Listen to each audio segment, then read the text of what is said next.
Okay, hello everyone. My name is Jack Meggitt Phillips, and I'm the author of The Beast and the Bethany, Revenge of the Beast, and Battle of the Beast. It's a children's series about a young 500-year-old, a hungry beast, and a child who's going to be eaten. Today, we are here to talk about the Biblio-buzz Alexandra Palace Children's Book Award, and I am feeling chirpier than a morning lark who has just got their feathers on £5 million because we are joined by the fantastic M G Leonard. Woo! Hello, hello. I need to get an audience of applauders behind me to really go for this. But huge congratulations on Twitch. I absolutely loved it. For anyone who's new to the Twitch's series, how would you describe the book? Well, Twitch is the first in a 4-part series. They're all standalone adventures. Twitch is the first, so it's like the origin story. And these 4 standalone adventures each take place in a different season. So Twitch is the summer book, and our hero is called Twitch, and he is a twitcher, and that's another term for a bird watcher. He's a very keen bird watcher. And at the beginning of this story, he starts out as an outcast. He's a bit of a loner, but he doesn't mind because he's got the birds and the wonder of nature. And on this amazing adventure, he encounters lots of classmates who have not before been friends, but they join him in trying to thwart the evil plans of a bank robber who's stolen £5 million. And the Twitchers, as the group becomes, are a bit like the Secret Seven. And each of the 4 mysteries that you read in the series, they solve together. So Twitch is the first, and then this autumn a second book came out called Spark, as you can see, very autumnal cover, and there will be a 3rd book in the series in April 2023, which is called Clutch, and that is set in spring at Easter time, and that's all about eggs and nesting and an evil egg thief. So yeah, you can read them in any order, but I would definitely recommend reading Twitch first because it is the origin story of the Twitchers. Well, it's a fantastic, I think, combination of, I mean, for someone who has, in spite of the parrot behind me, absolutely no knowledge of birds generally, it was a great mixture of sort of learning about this whole new world of, you know, twitchers and birders and that sort of thing, but also just a fantastic detective, real sort of thriller vibe to it. I presumed that, you know, when I was reading it, that this came from the pen of a lifelong twitcher, but I was quite interested to discover that you've only come to bird watching quite recently, haven't you?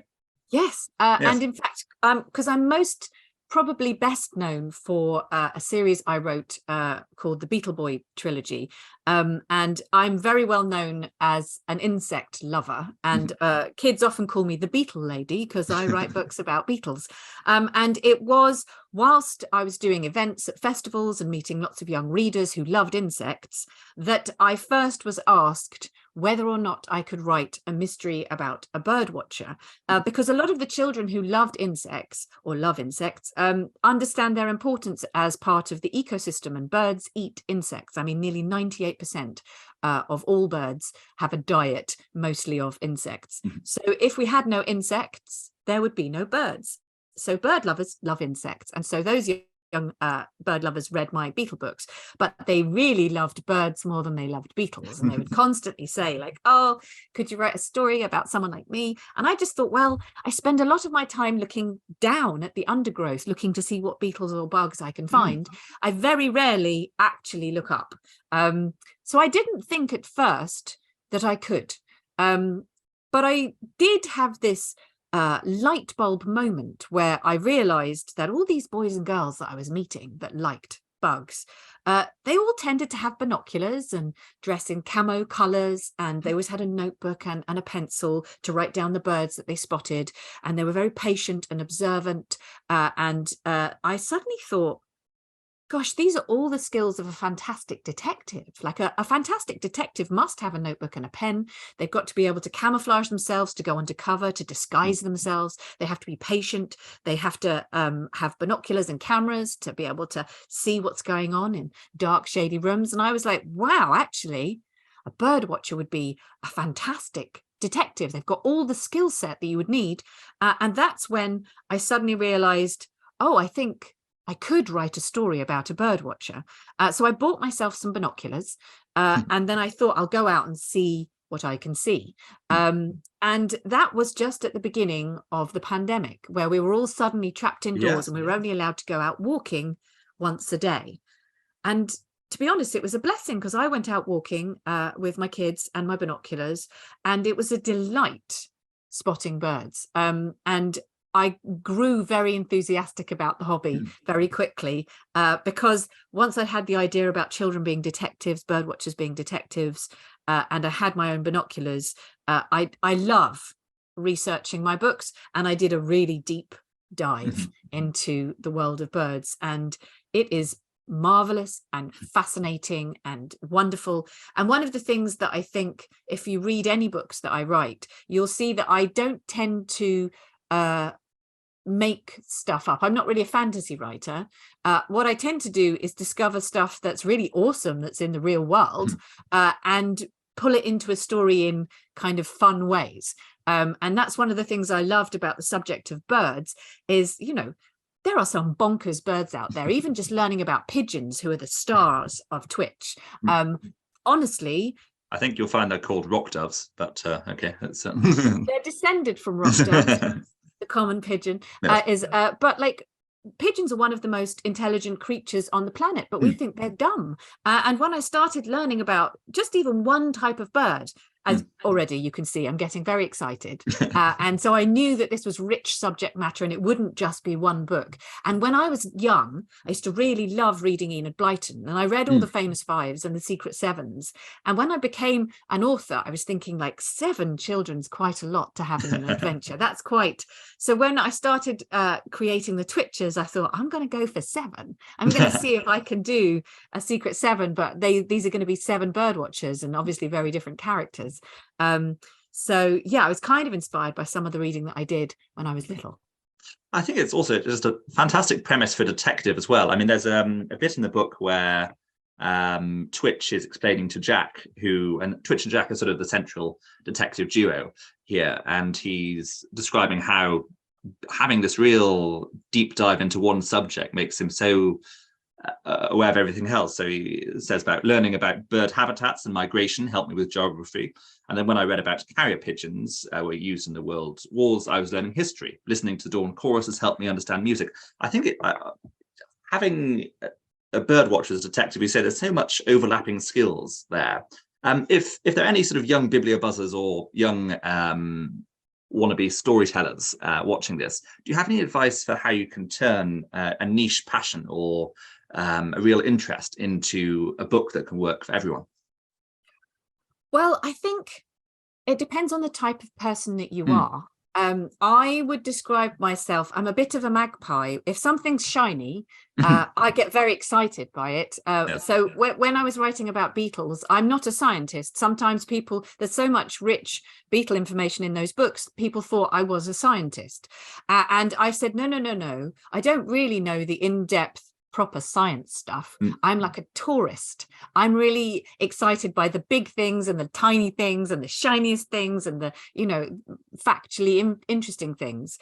And I think that any subject matter that you're interested in, if you look for the shiny things, if you look for the extreme facts, the things that make people, if you were going to tell someone in a playground, hey, I bet you didn't know there's a beetle called the tiger beetle, that it runs so fast that it goes blind when it's running. And if it was the same size as Usain Bolt, it could run 100 meters in 0.9 seconds. And then you go, whoa. And then that's the kind of interesting thing that I could pull into a story.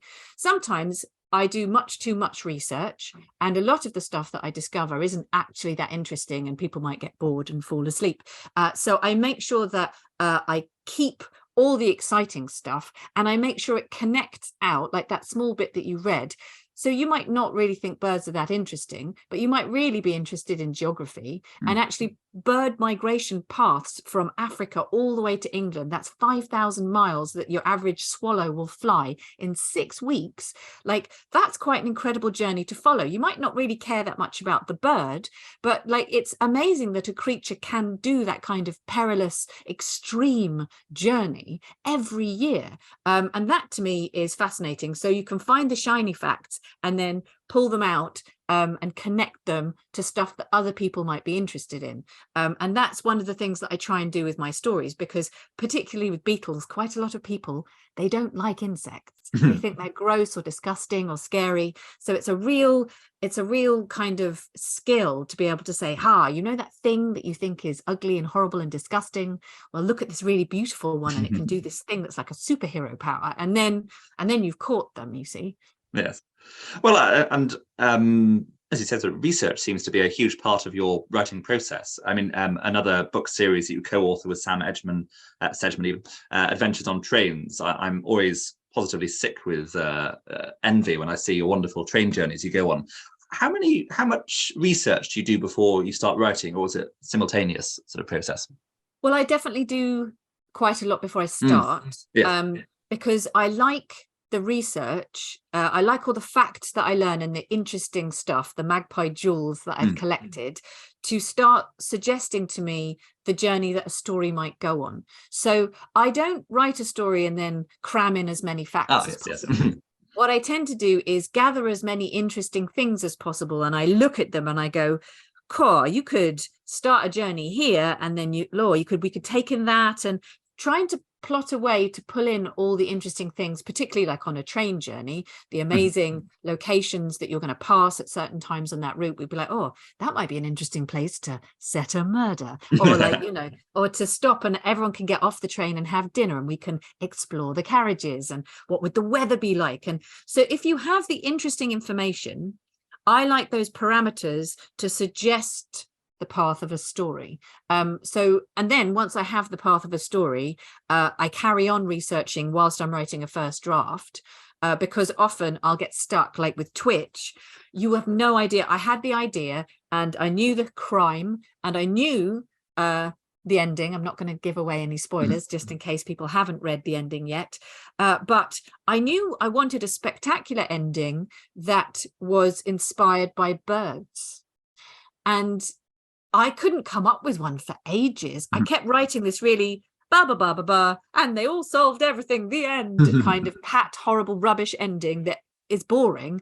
And I was going, come on, Maya, you can do better than this. And I got to the point where I was almost in tears with frustration that my ending was so boring. And then I read a book. It was called The Philosophy of Birds, and it's tiny short essays just about different types of birds, sometimes about chickens and the dirt baths that they have. But I read about a particular phenomenon that I'm not going to name because it is the ending of the book, that suddenly put an idea into my head. And the moment I had the idea, I was like, oh, I found my ending. I know how it's going to end. And writing it was a breeze. But it was suggested to me by my research, not by my genius. Like, I didn't come up with a genius ending. The research just gave it to me like a gift. And I have a very close relationship with research, because I think nature is more interesting than anything that I could possibly make up. And often it's baffling and mind-boggling and just wonderful. And so I like to turn to it if I stumble with my own imagination, because, you know, I write a lot of books and sometimes my imagination runs out. Well, another thing I want to talk about the book is the wonderful detective duo at the centre of it between Twitch and Jack. I mean, it's quite an unlikely partnership at the beginning. You know, it begins with Jack basically force-feeding Twitch to eat a worm. But over the course of the book, this really wonderful friendship forms. At what point did you realise that this was also going to be a sort of enemies to friends style story? I knew that right from the beginning. Okay, yeah. Yes, because this book is dedicated to my mother-in-law, who was a primary school headmistress, and she was very proud of my writing. And when Beetle Boy came out and it was very successful, she was very proud and delighted. And I remember having dinner with her one day, and I was like, so yeah, Beetle Boy, like, you know, is there anything about it that you would criticize? Because I'm always curious what teachers think and what people who work with children think. And she said, there is one thing that I find very disappointing. And I was like, oh, what is it? And she was like, you have these bullies in the book. And she said, you know, they're teasing Darkus because he's got a beetle. And she said, you know, all the other children get to see the magic and the wonder of insects, but those poor bullies They don't end the story changed. They just remain bullies. And she said, no child is actually a bully. She said, there is bullying behavior, and it's always related to context. It's always related to the situation those children find themselves in. And she said, I think you did a disservice to those 3 children. And that's the one thing that I would criticize. And I was like, oh, she's right. I did. Oh, I thought you were going to say you threw the soup over her and said, how dare you, and storm out, but no. No, I realized that she's exactly right. That's exactly what I had done. And so I thought, right, I'm going to write a story that acknowledges that all children, you know, have the potential to be wonderful, and all children do have the potential to be a bit of a bully. And I wanted to show that someone who behaved really badly at the beginning of the story, as Jack does, has the capacity to grow and change and show that they've got goodness in them, and actually to become a really important friend. So that was always, I knew that this book was going to be a detective story with an amazing crime and a bird watcher who solved it.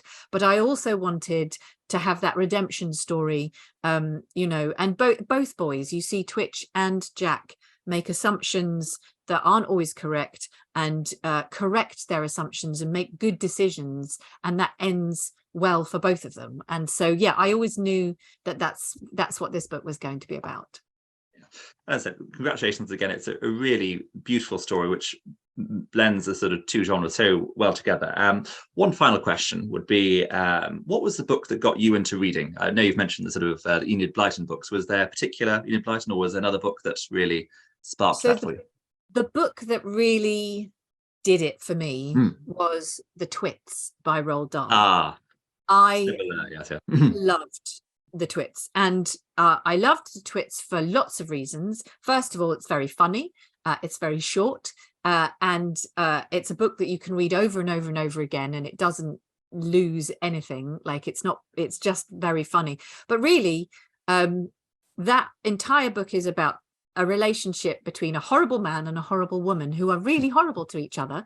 And when I was a kid, my parents were getting a divorce, and they were really horrible to each other. They didn't put worms in the spaghetti or anything like that, but they definitely were very mean to each other. And I was the oldest of my brothers and sisters, and sometimes I felt like maybe it was my fault and that I could maybe have helped the situation. But when I read The Twits, I was like, oh no, grown-ups, sometimes they're just horrible to each other. And The Twits gave me permission to laugh at my parents and not to feel responsible. And I think it's an underrated book, because it's not just a funny tale. It is about a man and his wife who loathe each other. And that's what was in my home when I was growing up. And actually, when my parents split up, it was a lot better, because we didn't have that relationship in the house anymore. But it gave me a lens through which to see adult relationships and permission to laugh at grown-ups. And in fact, if you read Beetle Boy, I have 2 characters called Humphrey and Pickering, and they are 2 cousins who hate each other, but their aunt dies and leaves them her house. They have 50-50% each. Neither will leave. Both of them want it for completely different purposes, and they're so stubborn and locked into their hatred of one another that they play horrible tricks on each other. And they are my homage to the Twits. So in my first ever book, I made my own Twits a part of the story. So that for me is a very, very important book. Yes, well, there need to be far more Twits in the world, so I shall be looking up the nefarious cousens at the earliest opportunity. But thank you so much for your time today, M G Leonard, and look forward to seeing you again properly at the ceremony. Thank you very much. Yes, at Alexandra Palace. Yes, thanks for having me, Jack.